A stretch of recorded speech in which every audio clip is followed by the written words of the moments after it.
Hello good morning. और after a long time आज baking को टाइम मिला था, इसीलिए सोचा था कि कुकीज़ और ब्रेड या पाव बनाऊं करके। तो यहाँ पे मैंने फ़र्स्ट लिया था कुकीज़ बनाने के लिए। तो आज मैं बना रही थी जीरा कुकीज़। तो जीरा कुकीज़ के लिए मैंने यहाँ पे लिया था 175 gram of butter room temperature में होना चाहिए।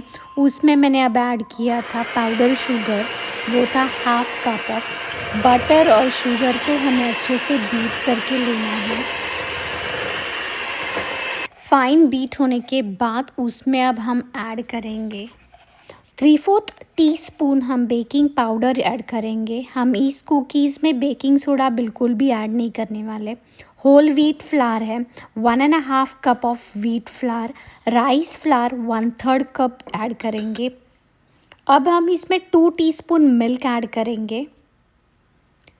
अब ऑन द टॉप हम इसमें जीरा ऐड करके आटा गूंद लेंगे। मैंने पहले भी कहा था जब भी आपको बेकिंग करना है तो go with a measurement, proper spoons, teaspoons, cups के मेजरमेंट के हिसाब से आप करोगे तो आपका बेकिंग बहुत अच्छे से होगा। कुकीज़ का डव बनाने के बाद वो बहुत ही आपको दिखाई दे रहा होगा कि अच्छे से सॉफ्ट डव बन गया है, मतलब आप रोल ईजिली कर सकते हो। आपको रोल कुकीज़, सर्कल कुकीज़ चाहिए तो आप रोल करके कट कर सकते हो। मेरे को थोड़ा स्क्वायर शेप में चाहिए था और इसलिए, और रेक्टेंगल शेप्स में चाहिए था, इसलिए मैंने यहाँ पे बटर पेपर का यूज़ किया था। और फिर मैंने उसको शेप दिया प्रॉपर, और फिर मैंने रेक्टेंगल्स और स्क्वायर शेप में कुकीज़ कट किए थे। तो बहुत ही प्यारे कुकीज़ बने थे मेरे, और इजीली कट भी हो रहे थे। और फिर आपको ऊपर से जीरा लगाना है सब कुकीज़ को। और फिर आपको ये कुकीज़ ओवन में रखना है 375 फ़ारेनहाइट पे और फॉर 15 to 20 मिनट्स के लिए। और क्रिस्पी ऐसे चाय के साथ खाने के लिए जीरा कुकीज़ रेडी हो चुके हैं। और आप ब्रेक भी करोगे तो क्रिस्पी जैसा साउंड भी आ रहा है। तो बहुत ही डिलीशियस कुकीज़ बन गए थे ये, आप भी ट्राई कर सकते हो। और अब मैं बना रही थी मुंबई स्टाइल लादी पाव। उसके लिए मैंने यहाँ पे लिया था 190 ग्राम ऑफ वार्म करके मिल्क लिया था। उसमें 4 ग्राम ऑफ ईस्ट ऐड किया था और 20 ग्राम ऑफ शुगर ऐड किया था। उसको अच्छे से हमें बीट करना है और 10 to 15 मिनट्स के लिए अच्छे से ढक देना है। उसके बाद मैंने इसमें ऐड किया था 300 ग्राम मीन्स 2.5 कप ऑफ मैदा। फिर इसमें हमने ऐड किया था सॉल्ट।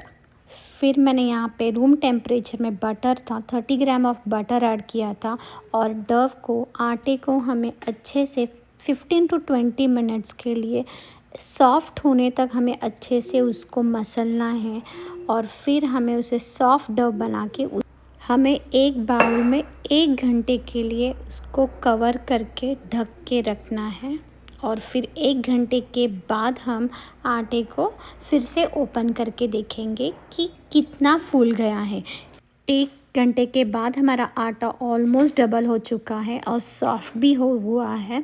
और फिर अब हम आटे को थोड़ा स्प्रेड करेंगे डव को, और फिर हमें इसके 9 कट्स करेंगे।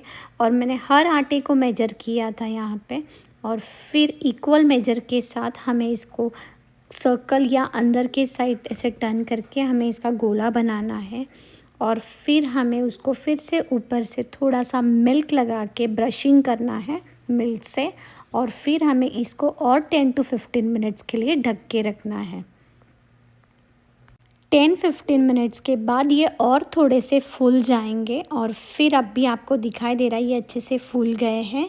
और फिर अब हमें इसे ओवन में रखेंगे फॉर 180 डिग्री सेल्सियस पे फॉर 15 to 18 मिनट्स के लिए। और फिर अब हमारे पाव यहाँ पे रेडी हो चुके हैं। अब उसे हम ऊपर से फिर से बटर लगाएंगे। आप भी ये जीरा कुकीज़ और लादी पाव प्लीज़ ट्राई करना, और दिए गए मेजरमेंट के हिसाब से ही ट्राई करना। आपके भी ज़रूर डिलीशियस और यम्मी कुकीज़ और लादी पाव बन जाएंगे। और आपको ये मेरा व्लॉग अच्छा लगा होगा तो प्लीज़ मुझे कमेंट करके बताना। और आप मेरे चैनल पे नए हो तो please do like, share and subscribe to my channel.